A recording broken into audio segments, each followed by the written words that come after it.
సత్యారావు. నేను గత 5 సంవత్సరాల నుండి వాలంటీర్గా పనిచేశాను. ఇప్పుడు ప్రస్తుతం మాకు రిలే నిరాహార దీక్షలు 3 రోజులుగా చేపట్టాము. ఈరోజు దీక్షను విరమించుకుంటున్నాము. కానీ ఇక్కడ 2,60,60,000 మంది వాలంటీర్స్ అంతా కూడా ప్రతి ఒక్కరు రోడ్డున పడ్డ పరిస్థితి.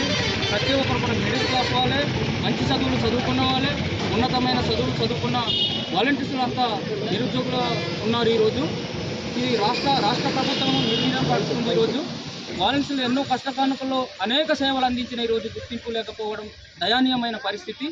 దీన్ని పరిగణలోకి తీసుకుని తక్షణమే ముఖ్యమంత్రి వారు ఖచ్చితంగా దీనికి వాలంటీర్ వ్యవస్థను మళ్ళీ కొనసాగించే ఆలోచన చేయాలి. లేని పక్షాన ఖచ్చితంగా మేము చలో విజయవాడ కార్యక్రమం చేయడానికి కూడా మేము సిద్ధంగా ఉన్నామని చెప్పి ఈ సందర్భంగా తెలియజేస్తున్నాం.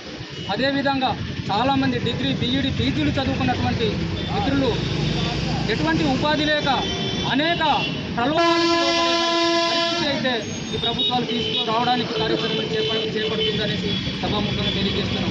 చాలామంది మద్యపానానికి లేదా మాదక ద్రవ్యాలకి దారి మళ్లించడానికి కారణం నిరుద్యోగం. ఆ ఉద్యోగం ఉంటే ఆ దారి వెళ్ళడానికి అవసరం లేదు. అనేక కేసులు బనాయించి లోపల తీసుకెళ్లే పరిణామాలు వస్తుంది. రాష్ట్ర వ్యాప్తంగా ఇదే జరుగుతుంది చాలా ప్రాంతాలు. కాబట్టి దీన్ని పరిగణలోకి తీసుకొచ్చి ఖచ్చితంగా తక్షణమే వాలంటీర్ వ్యవస్థని మళ్ళీ పునరుద్ధరణ చేసి మాకు ఉద్యోగ భద్రత కల్పిస్తారని మేము ఈ సందర్భంగా డిమాండ్ చేస్తూ మేము తెలియజేస్తున్నాం.